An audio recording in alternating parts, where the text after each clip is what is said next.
Maisha ni kanuni ambazo kila mtu ambaye anakuwa anahitaji kufanikiwa lazima apite kwenye kanuni.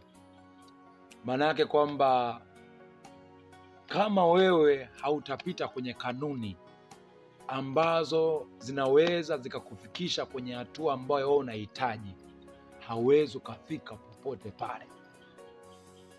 Maisha ni kanuni ambazo mtu yeyote ambaye akizifuata hizo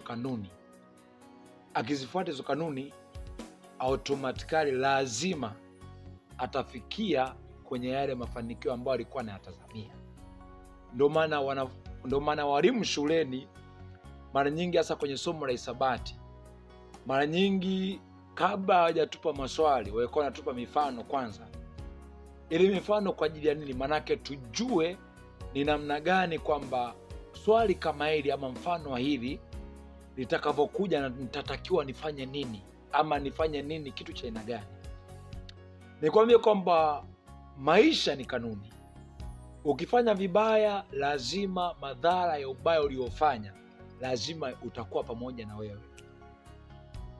Ukifanya vizuri, lazima yale mazuri ulioyafanya na unayotenda lazima atakuwa pamoja na wewe, lazima atakufuata kokote uliko.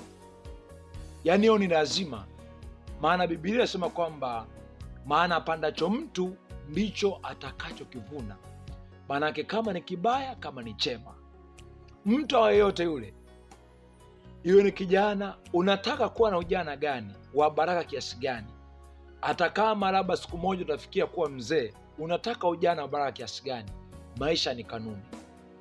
Maanake vile ambavyo kanuni ambazo utakuwa unazipita ndizo ambazo zitakupeleka kwenye kile ambacho kipo kwenye kanuni ambayo wewe unaishi.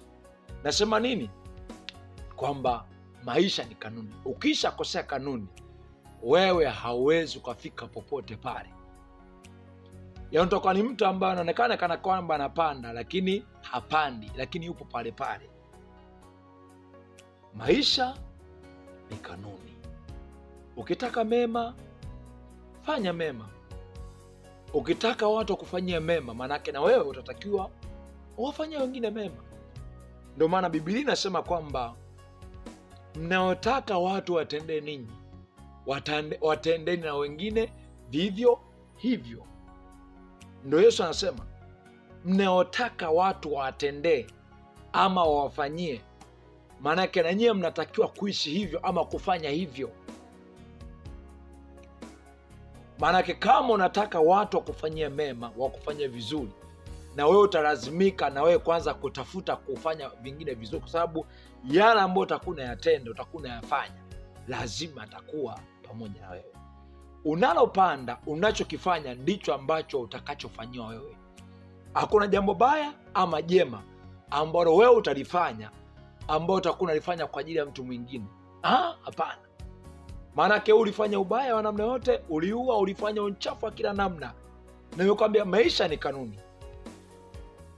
Yaani yale ambayo unayatenda sasa, unayotenda leo hii, ndio ambayo lazima atakuwa pamoja na wewe kwenye maisha yako huko mbele. Kwa sababu haiwezekani leo upande mabaya afu utegemee kuvuna matendo, utegemee kuvuna mema. Haiwezekani. Ndio maana Biblia inasema kwamba mti mbaya huwezi ukazaa matunda mema, na mti mwema huwezi ukazaa matunda mabaya. Sasa nikwambia kwamba kama unataka mema kwenye maisha yako, wewe unataka mema kwenye maisha yako, unataka maisha baraka, unataka maisha neema, unataka maisha yenye nguvu, wewe cha kwanza ambacho utalazimika, ambacho unatakiwa uwe nacho ama ukifanya, ni wewe kuonekana kwenye njia ile ambayo wewe unataka watu kufanyia. Kwa sababu ni kwamba wewe kama mtu kwanza, ukiwa ni mtu ambaye ni baraka kwenye maisha ya watu, umebariki mioyo ya watu kwa namna mbalimbali, lazima watu watatafuta na wewe wabariki maisha yako pale ambapo watakuwa naweza. Nasema nini? Maisha ni kanuni. Alimadamu wewe unafanyia wengine ubaya, lazima na wewe mwenyewe utatendea ubaya. Watakitendea kizazi chako, watoto wako.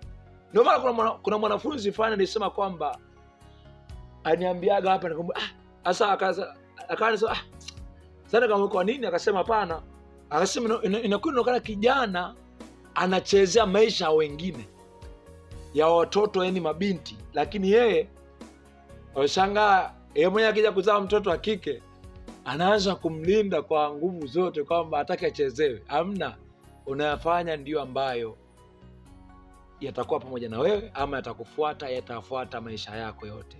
Ukitaka mema, ukitaka mambo mema kwenye maisha yako, maisha mema, baraka, maisha mema, lazima nao utalazimika kufanya mema watu wenyewe, wale watu ambao utakuwa unawafanyia, ama sio, hata kama sio wale ama wengine watakufanyia mema tu.